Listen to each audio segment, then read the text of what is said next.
All right, everybody, what's going on? It's your boy. Man, why am I saying boy? I ain't no boy. It's not your boy. It's Sora Life Story, man. And we're back with another one. It's a slide day. Anyways, man, I am just gonna get straight to it and straight to the point. What am I talking about today? Well, you see it in the title. We're gonna be talking about that Nintendo Switch 2. And we're also I'm gonna mix it in with just my 8 year roundup. We've been almost 8 years in, so by the time you watch this video, if this video gets a lot of views or whatever, by the time you watch this video, it will probably be 8 years old, or maybe it won't be. It'll be seven, almost 8 years. Yeah. But the Nintendo Switch is 8 years old, guys. It is 8 years old. And as you see, I have the OLED model. You know what I'm saying? Had to get that when that was financially able for me. And I've had the OLED model pretty much since 2020. So I've had the OLED model for quite a while, and I really enjoy. I really actually, was it 2020 or 2021?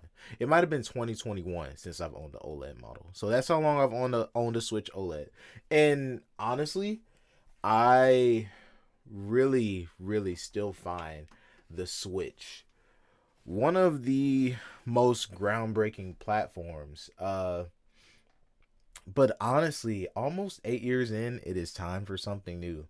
But I want to go over those 8 years, just as we those 8 years for me, what it's looked like. Because I've owned a Switch since 2017. I did not buy it at launch, but I bought it very early within the launch window. I think I got my first Nintendo Switch, that first model, and I got it in September of 2017. So I was really early in the Switch life cycle. I got it in September of 2017. It was either September or October because I knew it was close to my birthday. Anyways, I am rambling. But the Nintendo Switch, it to me has always been a great platform. Um, I will tell y'all, part of the growth of my channel came during the Wii U era. If you guys don't know that, during that era between the PS3 and the 360, and then we were transitioning into the PS4 and the Xbox One, I made a lot of videos during the Wii U era. I got a Wii U in 2013 because I really wanted a Wii U, specifically for Xenoblade Chronicles X, which took a couple extra years. But the Wii U was a console for me that just was, and I guess I'm going on a tangent about the Wii U right now too. The Wii U was a console for me, was just like a full circle moment for me. Um I have always been a PlayStation guy, and more importantly, I have always been a Nintendo guy. I grew up, honestly, to tell you the truth, I've played all systems. I played a multiple of systems. I won't say all systems, but I played a lot of game systems. Um, but most of my life had a Nintendo. And to be completely honest, actually, as far as my Nintendo console run, I have not owned every Nintendo console. I have had every Nintendo console, but I have not owned every Nintendo console. And what I mean by that is, like, so the GameCube, I don't technically consider myself having owned a GameCube. I did not really have a GameCube library, and when I did have a GameCube, it was only for a couple of months because a buddy of mine let me borrow it. And that's a whole another story. But that was my story with the GameCube. Any other time, it was family members and stuff like that, and that was my experience with the GameCube. Um, and that was actually probably the only Nintendo console that I did not own or really anything like that. But I was a Nintendo kid. I owned every Nintendo handheld. I had a Game Boy. My brothers used to always make fun of me because I had the fat Game Boy and they got the color, before I had got my own Game Boy Color, but they all got Game Boy Colors, and I still had the fat Game Boy. You know what I'm saying? The OG.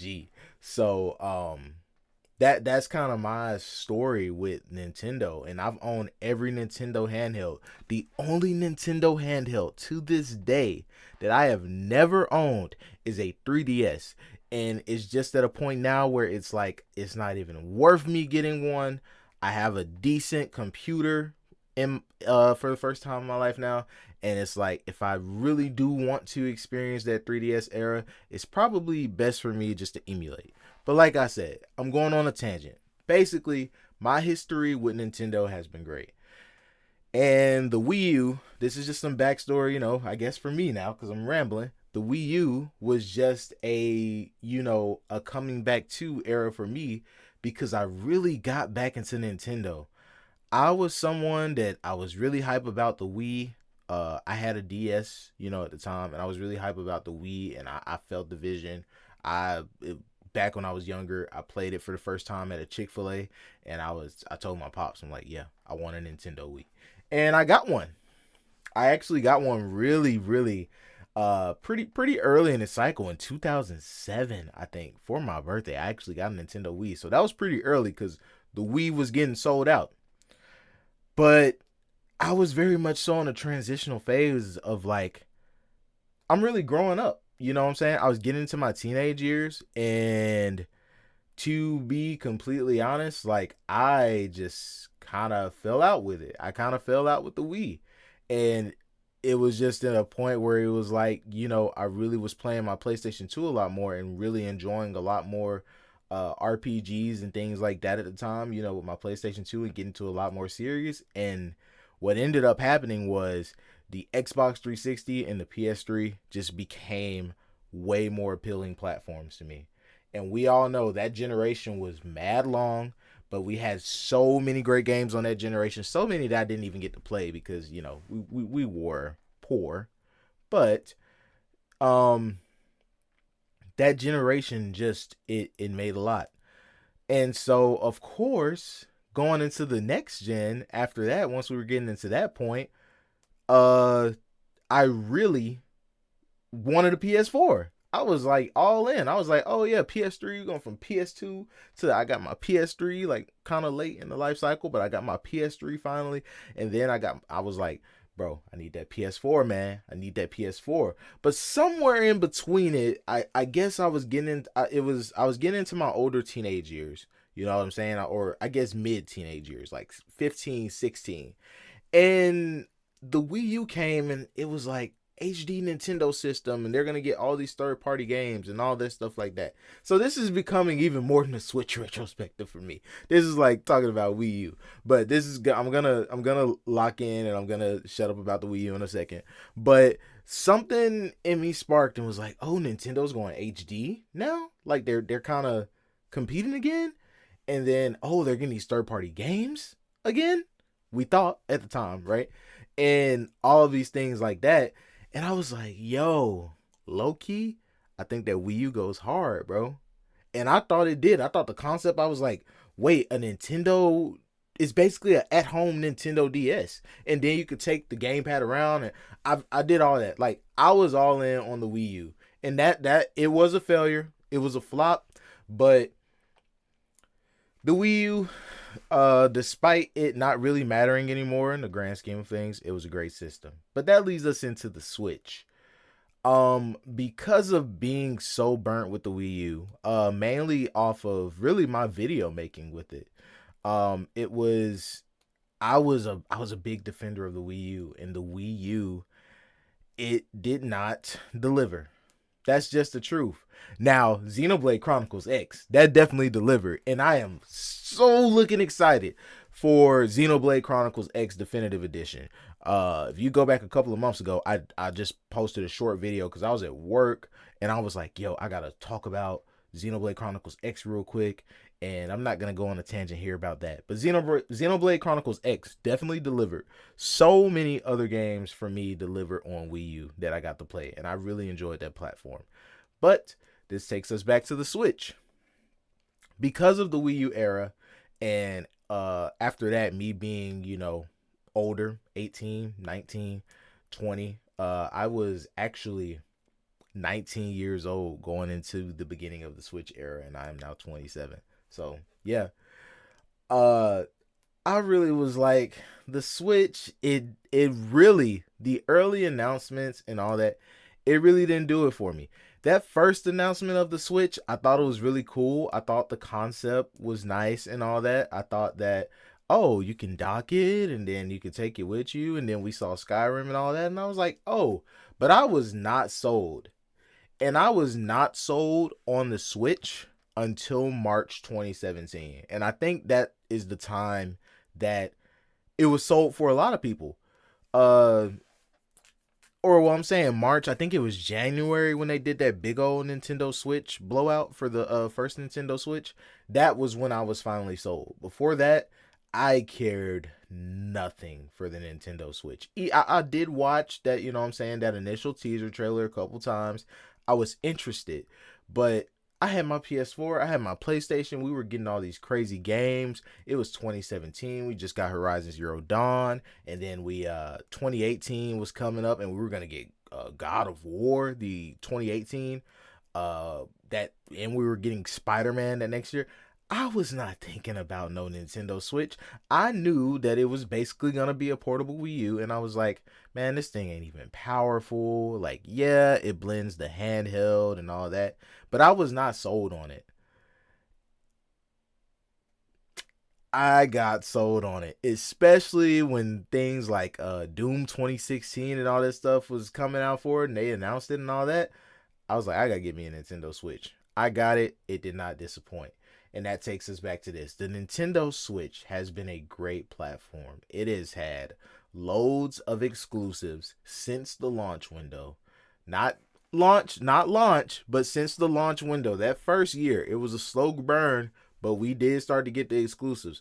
I mean, let's just be real. Super Mario Odyssey and Zelda Breath of the Wild just in that first year, despite the distance from the releases and all that stuff, they really set a precedence for what the Nintendo Switch was gonna be.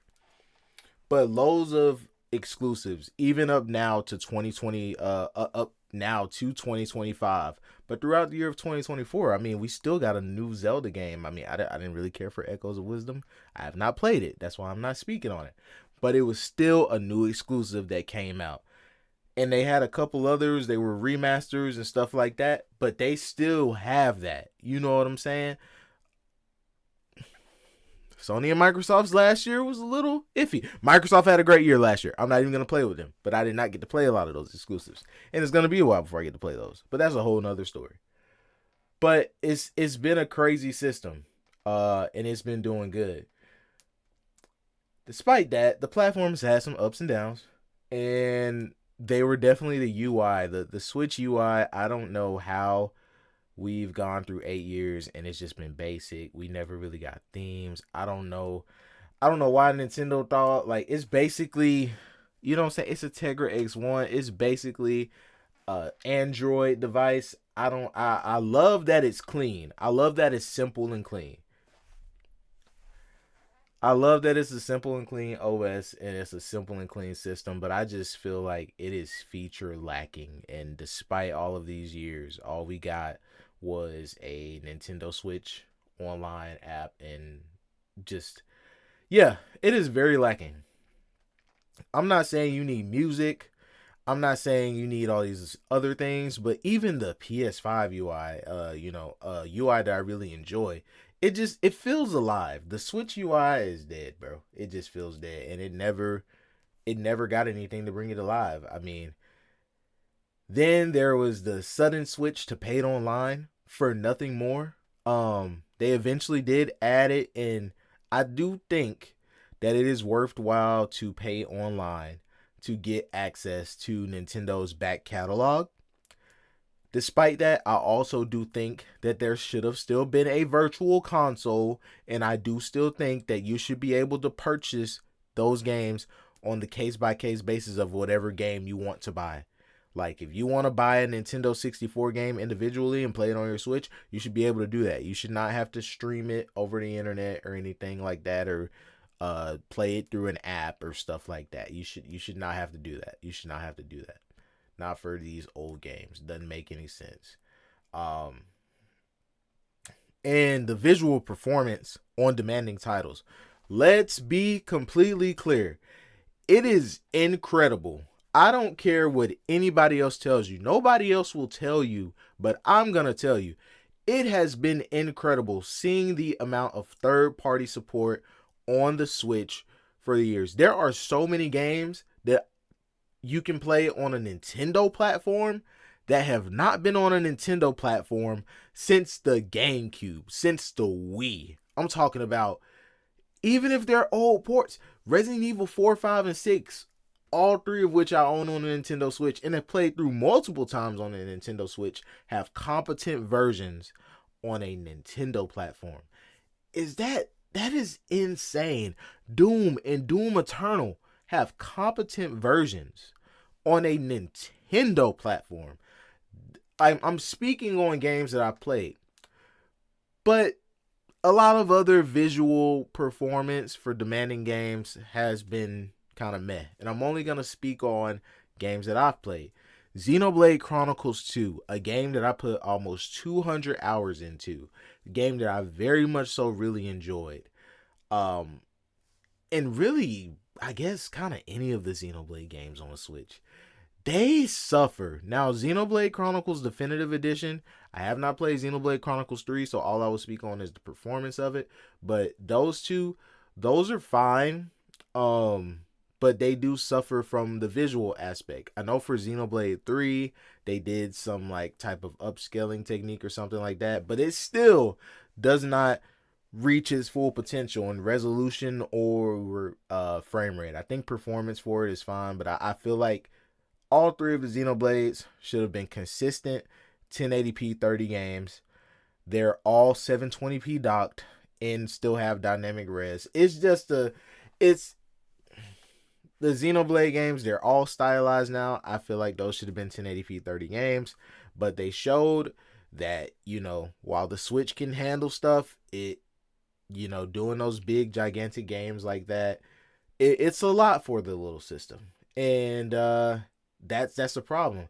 Another game is Sonic Frontiers. Now, I'll be completely honest. This is more towards the portable mode of that game. And that's actually more for Xenoblade as well. The portable modes of these games are especially where they suffer. And what sucks about that is that I actually am a equally yoked Switch player in that I play both docked and both handheld with the Switch. And there was a period where I actually played more handheld than docked, mostly because the extra performance you got in docked just did not feel like much. It's just true. You might get, a slightly higher resolution, but the frame rate would still be meh.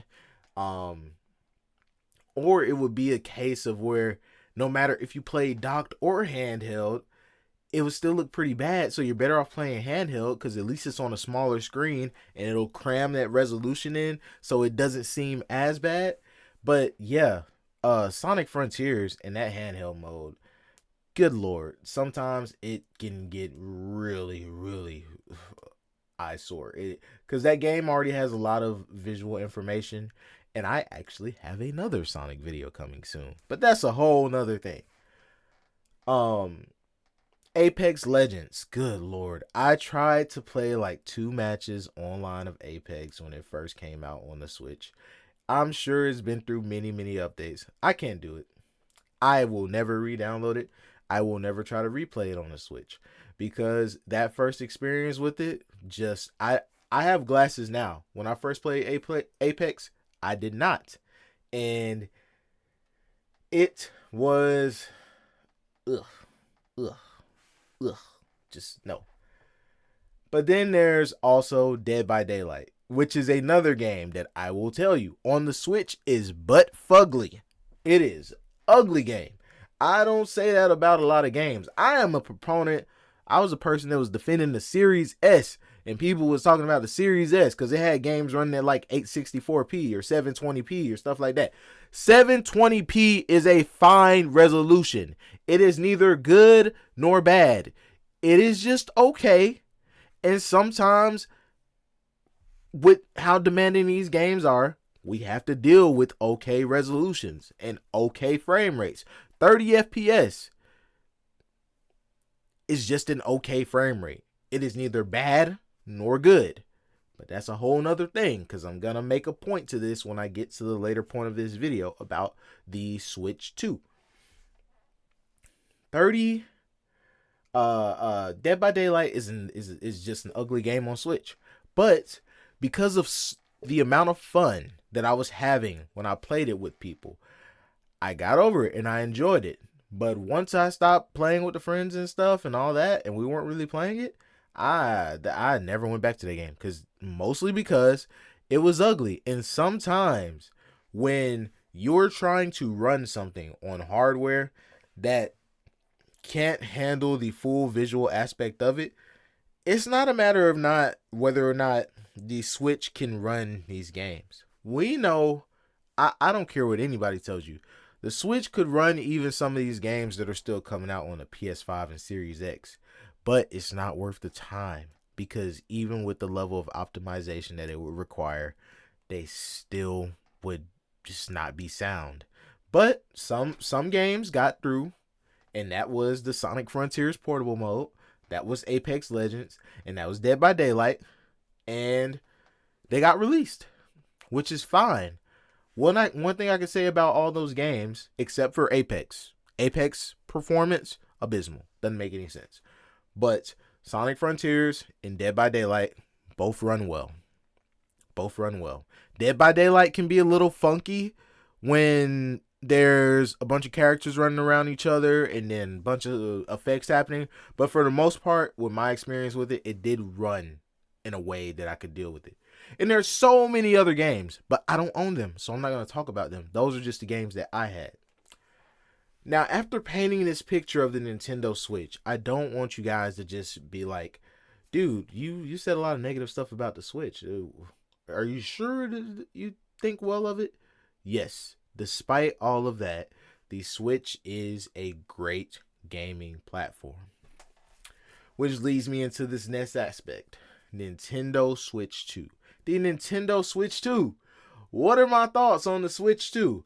Well, first off, I'm not going crazy on the leaks talk, okay? The leaks are their own thing.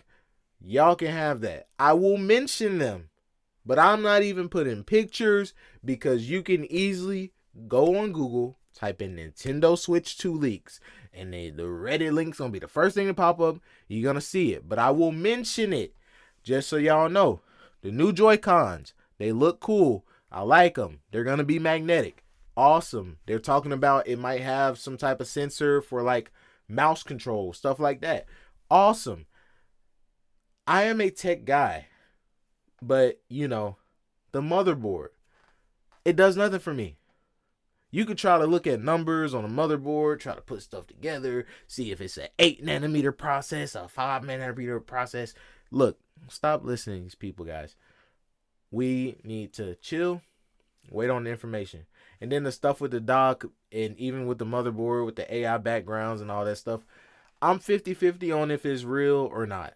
The 50% of me that says it's real is because I'm like, these leaks are coming out so close to the reveal of the system. There is no way that none of this is not real. The other 50% of me that's conspiracy and says it's not real is literally just off the fact that we're so close to being announced. It's kind of like a hypocritical standpoint, because I'm like, we're so close to being announced, well, duh, it has to be real. But then on the other side, we're so close to being announced and they're using AI backgrounds. Is it real? You know what I'm saying? But the Joy-Cons look cool. They look more ergonomic. They're definitely way better for me than these suckers. So, dude, look, my hand covers that. So I am definitely going to be loving those new Joy-Cons, and I'm looking forward to that. But I'm not going to talk too crazy on all these leaks and stuff. The main thing for me with the Switch 2 and my thoughts is I'm just waiting for the reveal. And I want Nintendo to know that the reveal needs to be, it doesn't need to be too substantial. We're going to have another talk about it when it gets closer to launch and all that. So that I'm not worried about. But it definitely needs to be a little bit more than when we got that first trailer with the Nintendo Switch. It needs to be a little bit more than that. It does, because, we've waited so long. We need to see, they need to talk about it. The reveal needs to be like, hey, we talk about this system. I don't think Nintendo will ever go the route of Sony or Microsoft or anything like that where they're just talking straight up specs. But what we do need to know is, like, how does this perform better than the Switch? And I think they could do that by showing games. You know what I'm saying? I think that showing games is be like, here's Breath of the Wild running on the Switch. Then here's Breath of the Wild running on the Switch too. I think that would be a great way. Or here's Mario Odyssey. Now here's a new Super Mario game running on the Nintendo Switch too. I feel like if they do a reveal some sort of like that, where they have a trailer that's kind of like the original reveal for the Nintendo Switch, and then they go have another trailer, or it's a part of the trailer where they start to really get a little, just slightly in depth. You don't got to go crazy. You don't got to get to explaining specs. But if y'all do, I think that would be really cool. That'd be different for Nintendo, especially, because y'all are all portable now. It'll be really cool explaining specs, like even talking about the dock. You'd be like, for the first time ever, Nintendo platform supports 4K. If it does, I don't think it will. I think it should still try to pursue 1080p, because Nintendo has not even perfected 1080p. But that's just all it is to me. I really just want to see games, because when we see games and we see how they look and how they run on Switch 2, that'll tell you whether or not it is worth it or not. We can talk about the specs. We can talk about, oh, it's going to be this or that. And I'm going to tell you, we just got to see the games. That'll tell you what you're getting. And I don't want people getting their hopes up too high because some guy on YouTube or some Reddit poster is talking about, oh, it's got this and that and this and that. And it comes around and it's no more powerful than an Xbox One. Not even a series, an Xbox One, which is not even as powerful as a PS4. But if the Switch 2 is Xbox One power, I would like that. I would think that was an amazing leap. Because what you don't know about the Tegra X1, when it was first revealed, NVIDIA did some fugazi and they made it sound like, it's 1 teraflop, which technically on paper, depending on how it's running and stuff like that, it's 1 teraflop. But it is not 1 teraflop. It is more closer to a PS3 or 360 than you think, just in a portable form, which is not bad. It was really not bad for 2017, because at the time we did not have a portable to that caliber. Even though we had phones that were pretty powerful, phones are passively cooled. They don't have a fan. So you throw a fan on a Tegra X1 and yeah, you got a decent piece of kit. In 2025, it does not cut it. So I'm ready to see that. I'm not really amazed by hardware anymore because we get so much. The last time I was amazed by hardware was a PS4 Pro. I own a PS4 Pro. I own a PS5 now.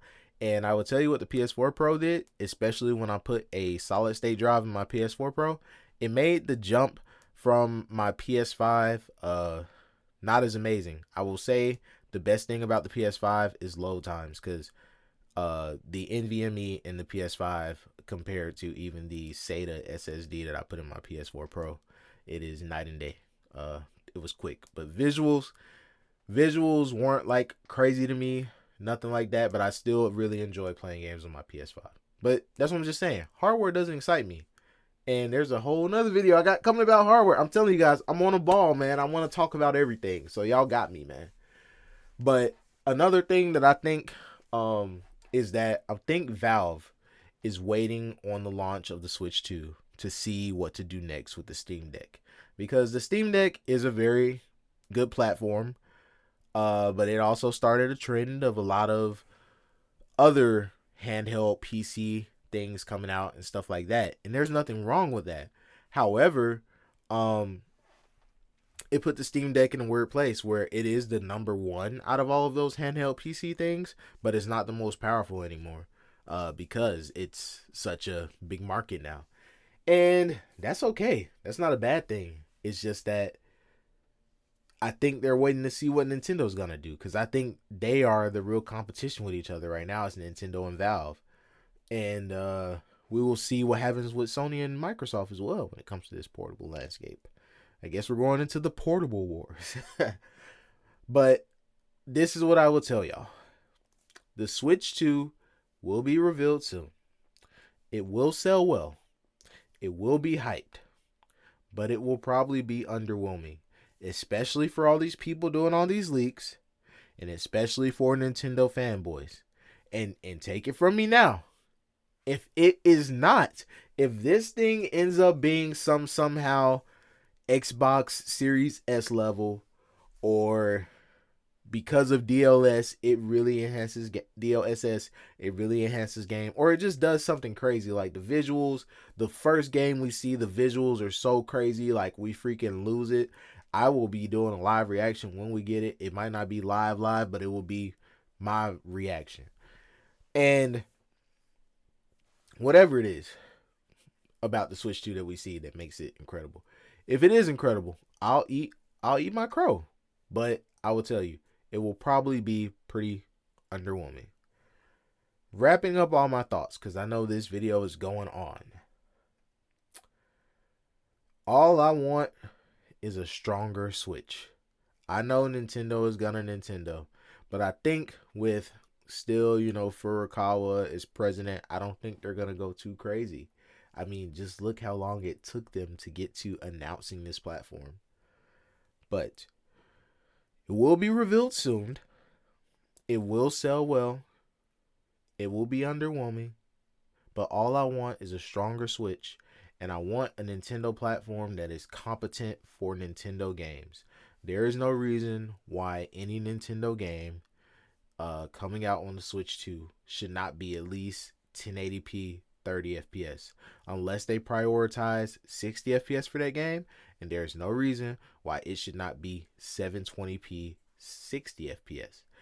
No lower than that. I know there's going to be dynamic resolution scaling and all that stuff, but we should not have a game under 720p in 2025 on Nintendo.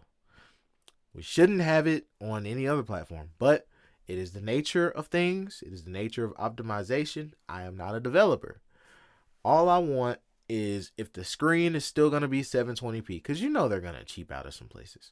If the screen is still going to be 720p, please, all games on the handheld need to be 720p. No lower than 720p. That is the biggest thing that hurts me with the Switch and handheld mode, is depending on the game. Most of the time, ports and remasters, absolutely fine. Of course, they're going to run well. The system can handle that. They're older games. But for newer stuff and for ports of more demanding stuff, please, I really hope this system is capable of just being 720p. 720p is just an okay resolution. It's not bad. 30 FPS is just an okay frame rate. It's not bad, but it's neither good, but it is okay. It's a middle ground, and we come from a standpoint of understanding that Nintendo is not in the hardware race in the sense of trying to have the most powerful platform. So, with that being said, overall, just from a first party standpoint, I really, really, really need Nintendo to lock in with this system. We don't need no first party games with subpar visuals. We don't need no first party games with subpar frame rates. What happens with third party happens with third party, but I at least want competent third party. I want the system to be good enough where third party can be competent, where even if they release unoptimized stuff, I'm not saying I want unoptimized games, but we are not developers. But where if they do put unoptimized stuff, it is not butt fugly. So that is where I'm at. And I know that Nintendo has achieved 1080p in some games. Smash Bros. Has been 1080p since it's been on the Wii U. Mario Kart's actually been 720p on the Wii U. It wasn't 1080p till it came to the Switch. But Mario Kart has been 1080p, even 60 FPS. But those are like the low common denominator multiplayer games for Switch, and I think those also would have saved them is like not having the most crazy visuals when it comes to textures and stuff. Like lighting has always been great and all that, but you know, they mainly used Wii U assets when it came to both of those games, and that's how they did that. But with that being said, I think that that is just all of my thoughts with the Switch 2, with the Nintendo Switch. And probably by the time you watch this video, we'll have a Switch reveal. If not, eventually we'll have a Switch reveal. So even by the time you watch this video, there will be something on Switch 2. And that's just my thoughts. I'm still going to be playing my Nintendo Switch, and I actually have a couple videos about some Nintendo Switch stuff coming soon. So I think you guys are going to enjoy that. But besides that, this is Sora Life Story, and it is a sly day. I'll catch you later. Peace.